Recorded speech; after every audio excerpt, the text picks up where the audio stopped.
کہانی تحقیق کے دیکھنے والے معزز ناظرین کو محبت و برا سلام پیش کرتی ہوں۔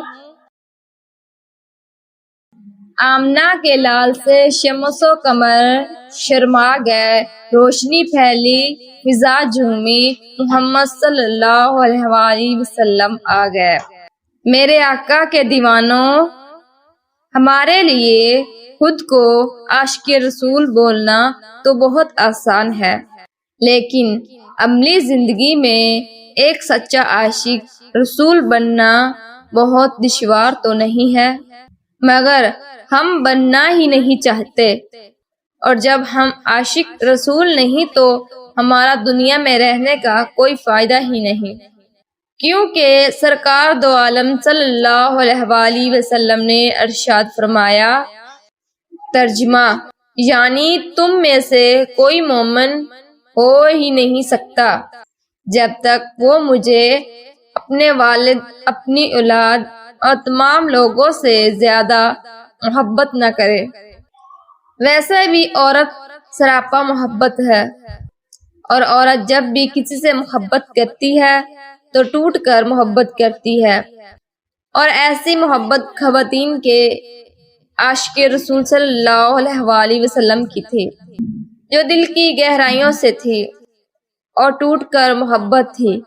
حضور اکرم صلی اللہ علیہ وآلہ وسلم جو محور عشق، ان سے صحابیات رضی اللہ تعالی عنہا کی الفت و پیار کا رنگ تھا، جس میں وہ منفرد بیگانہ تھی۔ یہ وہ مقدس ہستیاں تھیں جو اپنے محبوب آقائے نامدار حضرت محمد صلی اللہ علیہ وآلہ وسلم کے آرام کا بھی بے حد خیال رکھتی تھی، اور آپ صلی اللہ علیہ وآلہ وسلم کے آرام کے ساتھ دفاع کی خاطر اپنی ذات کی پرواہ نہیں کرتی تھی۔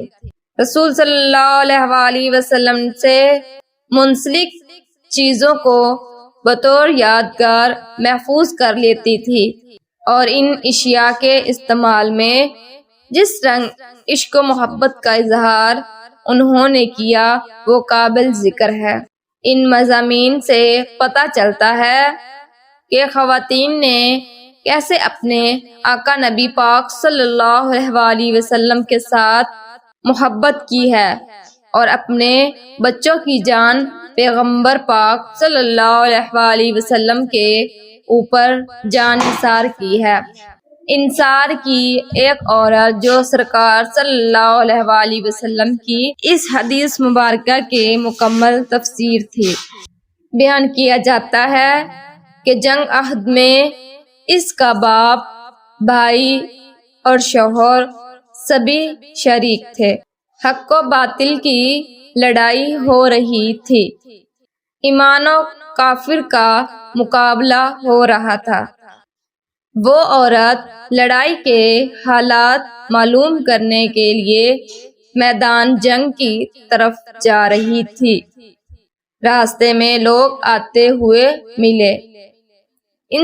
اس نے پوچھا، اے لوگو، بتاؤ کہ میرے آقا صلی اللہ علیہ وآلہ وسلم کیسے ہیں؟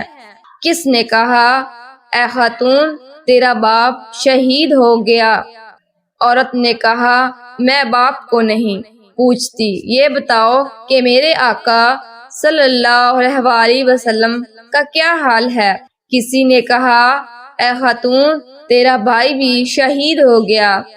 عورت نے کہا، مجھے بھائی کی پرواہ نہیں، یہ بتاؤ کہ سرکار مدینہ صلی اللہ علیہ وآلہ وسلم کیسے ہیں؟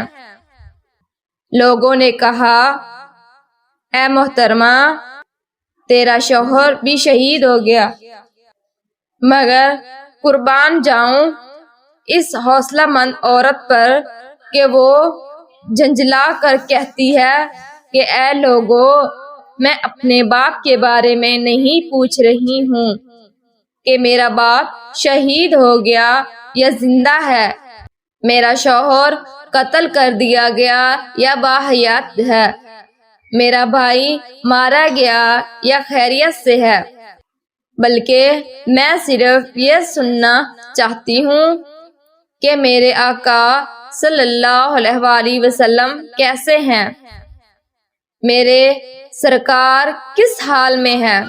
لوگوں نے بتایا کہ اے خاتون رحمت للعالمین بغیر عافیت ہیں۔ عورت یہ بات سنتے ہی خوشی سے جھوم جاتی ہے۔ چلیں میں آپ کو ایک صحابی رسول صلی اللہ علیہ وآلہ وسلم کے عشق کا واقعہ بتاتا ہوں، جس میں آپ نے ایک گستاخ رسول صلی اللہ علیہ وآلہ وسلم کو کس طرح وصال جہنم کیا تھا۔ حضرت عبداللہ بن رضی اللہ تعالی عنہ حارث اپنے والد سے روایت کرتے ہیں، حضرت عبداللہ بن حارث رضی اللہ تعالی عنہ اپنے والد سے روایات کرتے ہیں کہ اسما یہودی جو کہ رسول صلی اللہ علیہ وآلہ وسلم کی گستاخی کیا کرتی تھی، یہ خبر جب حضرت عمیر بن عدی کو پہنچی تو آپ نے نظر مانی کہ اگر سرکار مدینہ صلی اللہ علیہ وآلہ وسلم بدر سے خیریت سے واپس تشریف لے آئے تو میں ضرور اس کا سر تن سے جدا کر دوں گا۔ سرکار مدینہ جب بدر سے تشریف لائے تو حضرت عمیر بن عدی رات کے وقت اس کے گھر میں داخل ہوئے تو وہاں اس کے پاس اس کے بچے سو رہے تھے۔ ایک بچہ دودھ پی رہا تھا۔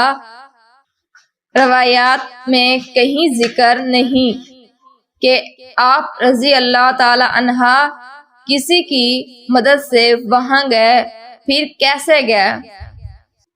اس کا جواب قلندر لاہوری ڈاکٹر اقبال نے دیا۔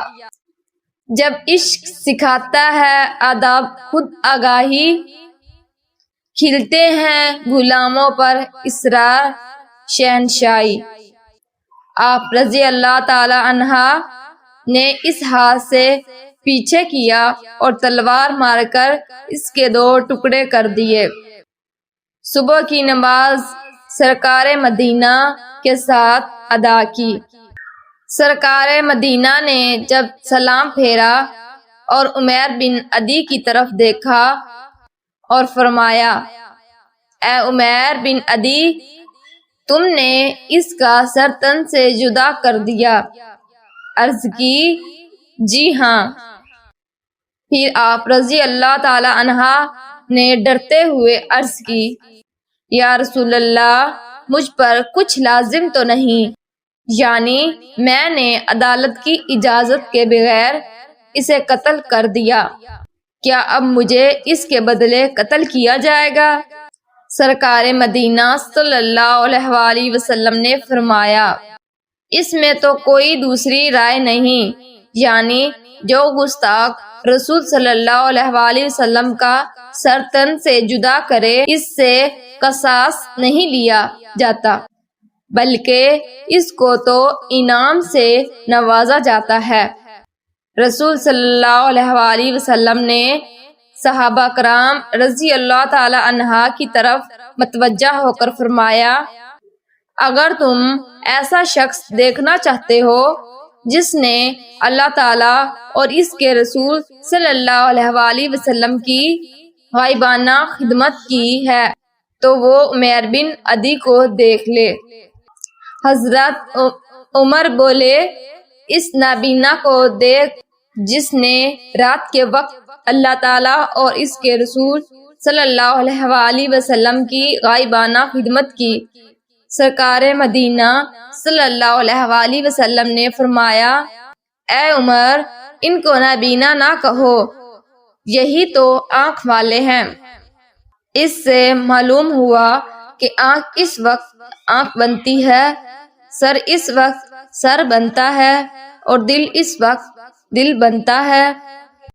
جب سرکار مدینہ کی دفاع کے لیے وہ کام کرے تو وہ آنکھ ہی نہیں، وہ سر ہی نہیں جو سرکار مدینہ کے دفاع کے لیے استعمال نہ ہو۔ یہاں تک کہ ہمارا وجود اس وقت وجود بنتا ہے جب ہم سرکار مدینہ کے دفاع کے لیے میدان عمل میں آتے ہیں، ورنہ ہمارا وجود ہی نہیں۔ عشق رسول صلی اللہ علیہ وآلہ وسلم صحابہ کرام کے دلوں کی دھڑکن بن چکا تھا۔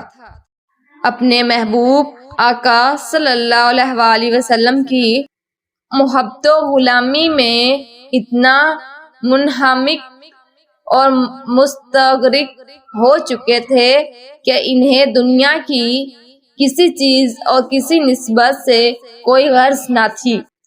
وہ سب کچھ برداشت کر سکتے تھے، لیکن انہیں یہ گوارا نہ تھا کہ کوئی ان کے دلوں کا چین رحمت کونین کی شان اقداس میں ادنا سے بھی بے ادبی کی جرات کرے۔ کوئی سرکار مدینہ صلی اللہ علیہ وآلہ وسلم کی گستاخی کرتا تو صحابہ کرام اس کا سر تن سے جدا کر دیتے، کیونکہ سرکار مدینہ صلی اللہ علیہ وآلہ وسلم نے قیامت تک کے مسلمانوں کے لیے فرمایا، ترجمہ یعنی جو شخص بھی کسی نبی کی گستاخی کرے اس کو کاٹ کے رکھ دو۔ صحابہ کرام اس حدیث مبارکہ کے مصداق تھے۔